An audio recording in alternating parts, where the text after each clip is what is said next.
एक बार की बात है, हरे भरे पर्वत श्रृंखला की तलहटी में बसे एक छोटे से गांव में सिद्धार्थ नाम का एक युवक रहता था। सिद्धार्थ एक धनी व्यापारी का बेटा था और विशेषाधिकार और विलासिता का जीवन जीता था। उसके पास वह सब कुछ था जो कोई चाह सकता है, अच्छे कपड़े, स्वादिष्ट भोजन और कई लोगों की प्रशंसा। हालांकि अपनी सारी भौतिक संपदा के बावजूद सिद्धार्थ को अपने भीतर खालीपन और बेचैनी की गहरी भावना महसूस होती थी। वह इस भावना को हिला नहीं सका कि जीवन में उन सुख सुविधाओं और सुखों से कहीं अधिक होना चाहिए जिन्हें वह हमेशा से जानता था। असंतोष की यह भावना उसे दिन रात कचोटती रहती थी। एक दिन सिद्धार्थ ने अपने वैभवशाली जीवन को पीछे छोड़ने और जीवन के सही अर्थ और आंतरिक शांति की तलाश के लिए यात्रा पर निकलने का फैसला किया। उन्होंने आध्यात्मिक ज्ञान की खोज में अपना परिवार, अपना घर और अपनी सारी सांसारिक संपत्ति छोड़ दी। जब सिद्धार्थ विभिन्न गांवों और जंगलों से गुजरे तो उन्होंने जीवन के सभी क्षेत्रों के लोगों से मुलाकात की। उनका सामना खेतों में मेहनत करने वाले किसानों से हुआ जो अपनी जरूरतों को पूरा करने के लिए संघर्ष कर रहे थे, और उनकी मुलाकात ऐसे भिखारियों से हुई जिनके पास अपनी पीठ पर कपड़ों के अलावा कुछ नहीं था। अपनी कठिनाइयों के बावजूद सिद्धार्थ ने देखा कि इनमें से कुछ लोग संतुष्ट और शांत लग रहे थे, जबकि अन्य कड़वे और क्रोधित थे। सिद्धार्थ ने खुशी और आंतरिक शांति का रहस्य जानने के लिए दृढ़ संकल्प के साथ अपनी यात्रा जारी रखी। उन्होंने बुद्धिमान संतों और आध्यात्मिक शिक्षकों की तलाश की, यह आशा करते हुए कि वे उन्हें उनके द्वारा खोजे गए उत्तर प्रदान कर सकते हैं। उन्होंने ध्यान का अध्ययन किया और तपस्या की, लेकिन फिर भी उन्हें लगा कि कुछ कमी रह गई है। वर्षों बीत गए और सिद्धार्थ की आत्मज्ञान की खोज जारी रही। उन्होंने सुदूर देशों की यात्रा की और प्रसिद्ध गुरुओं और फकीरों से शिक्षा ली। फिर भी वह असंतुष्ट रहे। एक दिन जब वह एक शांत नदी के किनारे बैठा था तो उसे एहसास हुआ कि वह अपने बाहर उत्तर खोज रहा था, जबकि सच्चा ज्ञान उसके भीतर ही था। सिद्धार्थ ने नदी के किनारे ध्यान करने का निर्णय लिया और प्रतिज्ञा की कि जब तक उन्हें ज्ञान प्राप्त नहीं हो जाता तब तक वे हिलेंगे नहीं। जैसे ही वह गहरे चिंतन में बैठा, दिन हफ्तों में और सप्ताह महीनों में बदल गए। उन्होंने अपने मन के राक्षसों का सामना किया, अपनी इच्छाओं और डर का सामना किया, और धीरे धीरे उनमें एक गहरी समझ विकसित होने लगी।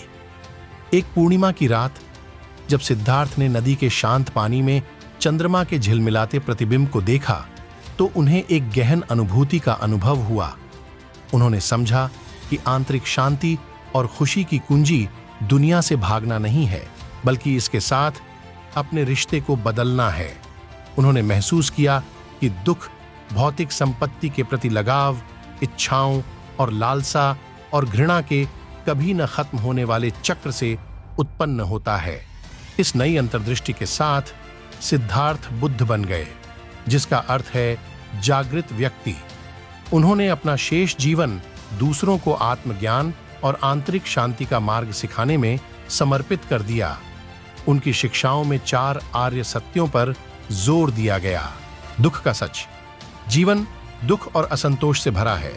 दुख के कारण का सत्य, मोह और कामना ही दुख का मूल कारण है। दुख के अंत का सत्य, दुख से मुक्ति पाना संभव है।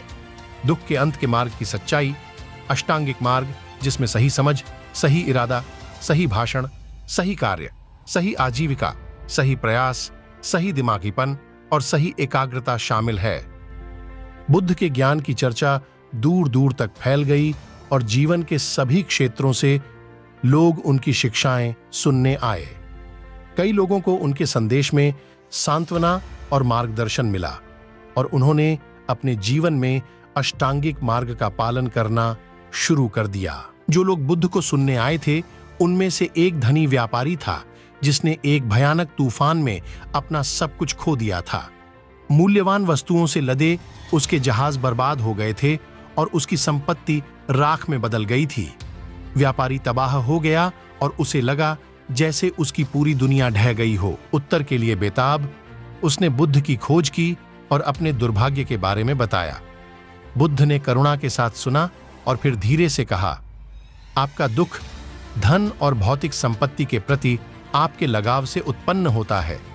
सच्ची खुशी बाहरी चीजों में नहीं मिल सकती है जो अस्थायी हैं और परिवर्तन के अधीन हैं। इसके बजाय आंतरिक शांति और संतोष की संपत्ति की तलाश करें। व्यापारी ने बुद्ध के शब्दों से प्रभावित होकर उनकी शिक्षाओं का पालन करने का फैसला किया। उन्होंने ध्यान का अभ्यास करना शुरू किया और सरल जीवन अपनाया। जैसे ही उन्होंने भौतिक संपदा के प्रति अपना लगाव छोड़ा, उन्हें आंतरिक शांति और संतुष्टि की भावना का पता चला जो उन्होंने पहले कभी नहीं जाना था। उन्होंने महसूस किया कि उनकी सच्ची संपत्ति मन की शांति थी, जो वर्तमान क्षण के साथ सद्भाव में रहने से मिलती है।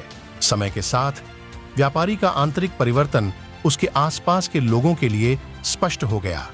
उन्होंने शांति और आनंद की भावना प्रसारित की जो संक्रामक थी।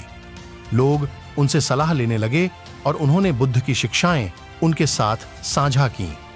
कई लोग आंतरिक शांति के मार्ग पर चलने के लिए प्रेरित हुए और उन्होंने पाया कि उनके जीवन में गहरा बदलाव आया। इस कहानी का उपदेश यह है कि सच्ची खुशी और आंतरिक शांति बाहरी संपत्ति या परिस्थितियों में नहीं मिल सकती। यह आत्मखोज और आध्यात्मिक जागृति की आंतरिक यात्रा है। आसक्ति और इच्छा को त्याग कर और सचेतनता और ज्ञान के मार्ग पर चलकर व्यक्ति उस गहन शांति और संतुष्टि को पा सकता है जिसे सिद्धार्थ बुद्ध ने बोधि वृक्ष के नीचे खोजा था। अपने जीवन में हम बुद्ध की शिक्षाओं से सीख सकते हैं और आंतरिक शांति और खुशी पैदा करने का प्रयास कर सकते हैं। हम सचेतनता का अभ्यास कर सकते हैं, आसक्तियों को दूर कर सकते हैं और वर्तमान क्षण के साथ सद्भाव में रह सकते हैं। ऐसा करने से हम उस सच्चे धन को पा सकते हैं जो हमारे भीतर रहता है, एक ऐसा धन जो बाहरी परिस्थितियों के उतार चढ़ाव के अधीन नहीं है। जैसा कि बुद्ध का ज्ञान हमें याद दिलाता है, आंतरिक शांति का मार्ग उन सभी के लिए खुला है जो इसे चाहते हैं, चाहे उनकी पृष्ठभूमि या परिस्थिति कुछ भी हो। यह एक सार्वभौमिक सत्य है जो समय और स्थान से परे है, जो उन लोगों को सांत्वना और मार्गदर्शन प्रदान करता है जो आत्मखोज और आध्यात्मिक जागृति की यात्रा पर निकलने के इच्छुक हैं।